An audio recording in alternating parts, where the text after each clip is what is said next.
Assalamualaikum warahmatullahi wabarakatuh. Perkenalkan nama saya Tio Parenta, NPMC 1C0197075. Di sini saya akan melanjutkan materi dari akuntansi keuangan lanjutan 1, yaitu dari bab 3 tentang konsolidasi dengan akuisisi pada nilai tercatat ekuitas. Nah, dalam menyusun laporan keuangan konsolidasi, tetapi kasusnya itu kasus pada level 1 tidak begitu sulit. Nah, pada dari namanya itu sudah yang menjadi perusahaan induk adalah PT Nusud dan Nusantara dan Andalas. Itu adalah anak perusahaan. Dapat kita singkat investasi pada saham. Akuntansi pada investasi pada saham metode yang digunakan itu tergantung pada besarnya kepemilikan.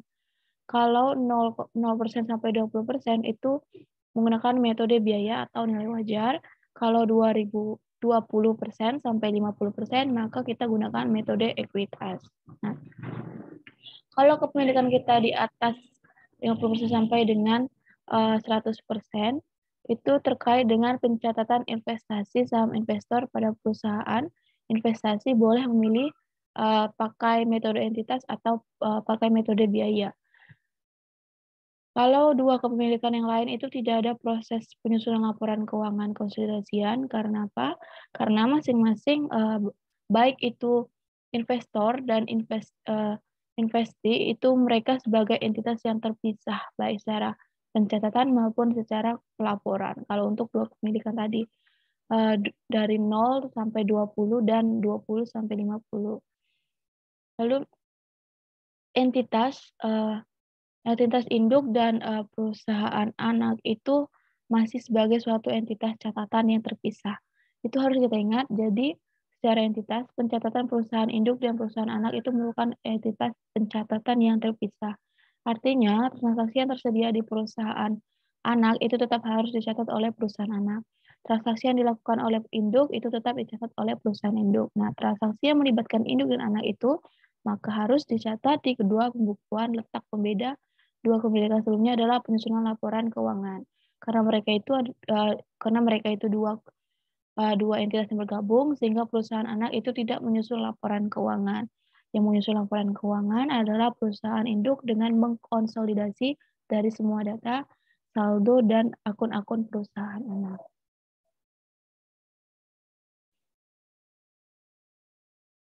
Nah, akuisisi yang dilakukan perusahaan induk dengan pemilikan sebagian maksudnya itu induk mengakuisisi sahamnya anak di atas 80%, tapi tak sampai dengan 100%. Misalnya PT Nusantara mengakuisisi 80% sahamnya PT Andalas, maka itu disebut akuisisi kepemilikan sebagian. Karena 20% itu bukan milik induk, tapi 20% itu untuk kepemilikan non-pengendali. Nah, lanjut. Akuisisi yang dilakukan perusahaan induk dengan pemilikan yang dimaksud itu 80% tak sampai 100%, itu misalnya PT Nusantara yang mengakuisisi 80% saham Andalas, maka 50% itu kepentingan dan pengendali. Nah, untuk jurnal eliminasi yang dibuat atau tujuannya supaya akun-akun yang disaji dalam laporan keuangan itu mencerminkan pengaruh dari transaksi yang diberikan kepada pihak non-afiliasi. Nah, sedangkan kalau pengaruh transaksi yang melibatkan pihak yang berrealisasi induk dan anak itu harus dieliminasi, tidak boleh muncul pengaruhnya. Nah, prosedur dalam laporan keuangan menurut PSAK 62 tahun 2014 itu pertama menggabungkan aset, liabilitas, ekuitas, dan penghasilan, beban, dan arus kas sejenis dari entitas induk dengan entitas anaknya. Lalu mengeliminasi jumlah tercatat dari investasi entitas induk pada setiap entitas anak dan bagian entitas anak pada entitas setiap entitas anak. Lalu mengeliminasi secara penuh aset dan liabilitas, ekuitas, penghasilan, beban, dan arus kas dalam intra kelompok usaha terkait dengan transaksi entitas-entitas dalam kelompok usaha. Nah, di sini ada contoh atau ilustrasi. PT Nusantara membeli seluruh saham PT Andalas seharga 1.200.000.000. Nah, pada saat dilakukan akuisisi, diketahui pula bahwa nilai wajar dari aset dan liabilitas PT Andalas adalah sama dengan nilai tercatatnya seperti yang ditampilkan gambar 3.1 di sini. Nilai akuisisi dan nilai wajar itu 1,2 miliar dan nilai tercatat bersihnya ada saham biasa 800 juta, saldo laba 400 juta. Nah, untuk total nilai tercatat aset bersih itu ada 1,2 miliar. Jadi itu selisihnya 0. Lanjut di sini ada laporan keuangan PT Nusantara dan PT Andalas per 1 periode 2000 pada 2015.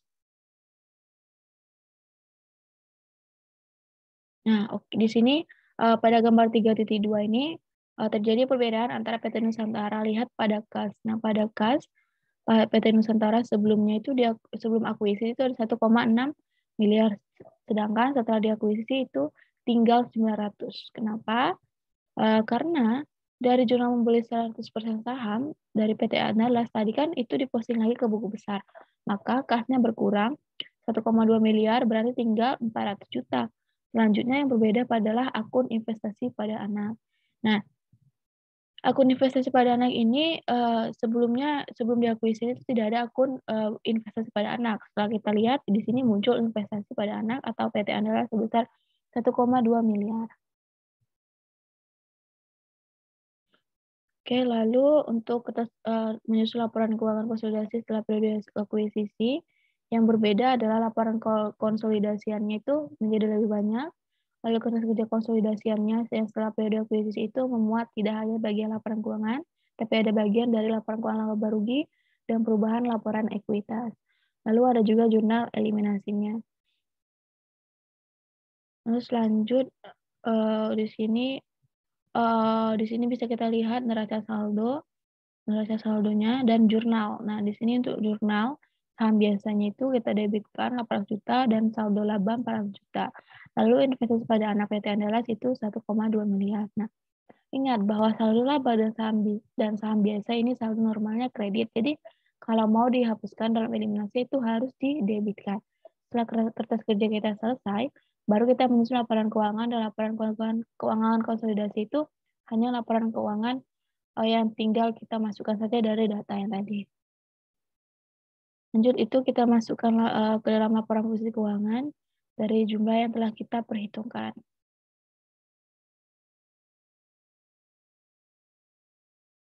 Lanjut di sini ada jurnal dari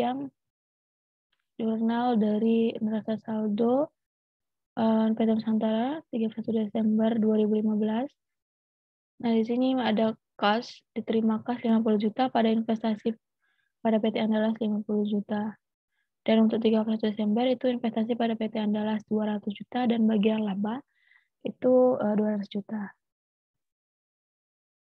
Nah, di sini untuk perhitungan eliminasi di gambar 3.4 di sini kita mengeliminasi laba bersih 200 juta dan dividen itu 50 juta. Dan ini bisa kita lihat laporan posisi keuangannya untuk setelah akuisisi. Dan di sini untuk kertas kerjanya, kertas kerja konsolidasian sama kayak tadi. Oke, lanjut di sini akuisisi dengan kepemilikan sebagian kalau perusahaan memperoleh suatu pengendalian itu dengan kepemilikan saham pada perusahaan lain itu harus di atas 50%. Dalam praktiknya, tidak semua akuisisi itu 100% atau mengakuisisi secara penuh. Ada yang perusahaan itu hanya mengakuisisi perusahaan lain dengan kepemilikan yang tidak penuh atau kepemilikan menurut PSAK 65 tentang menyusun laporan konsolidasian harus dipisah yang mana perusahaan non pengendali, yang mana perusahaan bagian efektif dari perusahaan induk. Untuk kepentingan non pengendali adalah ekuitas dari suatu perusahaan anak yang tidak merupakan miliknya atau tidak merupakan milik induk. PSAK 65 itu memberikan definisi kepentingan pengendali adalah sebagai ekuitas entitas anak yang tidak dapat diatribusikan secara langsung atau tidak langsung kepada entitas induk. Untuk lebih lanjutnya itu ada di Basic AK 65 yang mensyaratkan entitas induk untuk menyajikan secara terpisah bagian dari kepentingan dan pengendali pada ekuitas dalam laporan keuangan konsolidasian. Nah, di sini ada ilustrasi untuk konsolidasi dengan kepemilikan sebagian sesaat setelah akuisisi. Nah, di sini kasus yang kita gunakan yaitu sama, PT Nusantara dan PT Andalas. Bedanya PT Nusantara sekarang mengakuisisi sahamnya sebesar dengan 75%.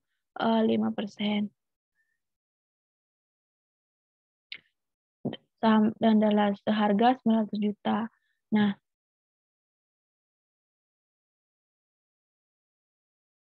di sini kita bisa catat nilai akuisisinya 900 juta. Dari nilai tercatat bersih, saham biasa 800 juta dan saldo laba 400 juta. Untuk kepemilikan 75% selisih itu 0. Nah, untuk PT Nusantara itu akan mencatat transaksi investasi pada PT Andalas 9 juta dan kas 900 juta.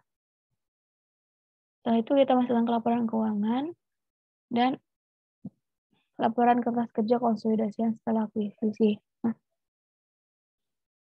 Nah, ini untuk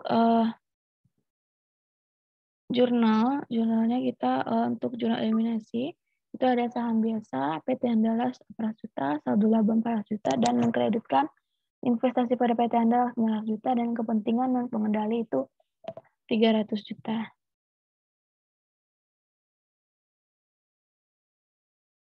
Kita masukkan ke neraca saldo dan jurnal. Untuk jurnal itu ada kas 37.500.000, investasi pada PT Andalas 3.500.000. Dan kita mencatat investasi pada PT Andalas 150 juta dan bagian laba pada PT Andalas 150 juta. Itu perhitungan dari yang kita catat tadi. Lalu kita buat jurnal eliminasi. Selama buat jurnal eliminasi, kita buat kertas kerja konsolidasian. Nah, untuk isu lain seputar konsolidasian itu isu lain seputar konsolidasian pencatatan investasinya dengan menggunakan metode biaya itu sama kasusnya. Ini ada PT Nusantara dan PT Andalas. Tadi sekarang PT Nusantara yang menggunakan metode biaya untuk mencatat investasi. Maka kita lihat jurnal yang dibuat PT Nusantara ketika ia mengakuisisi 75% saham itu 900 juta pada cash 900 juta. Oke. Jurnalnya itu kita catat investasi pada PT Andalas 900 juta pada kas 900 juta dan kita mencatat juga pada 31 Desember itu mendebitkan kas 37.500 dan mengkreditkan penghasilan dividen sebesar 37.500. Nah, untuk jurnal eliminasi itu kita bisa lihat penghasilan untuk non pengendali 50 juta, dividen diumumkan 12.500, kepentingan non pengendali 37.500, dan untuk modal saham 800 juta, saldo laba 400 juta, investasi pada PT Andalas 900 juta, dan kepentingan non pengendali 300 juta. Mungkin itu saja yang bisa saya jelaskan. Terima kasih.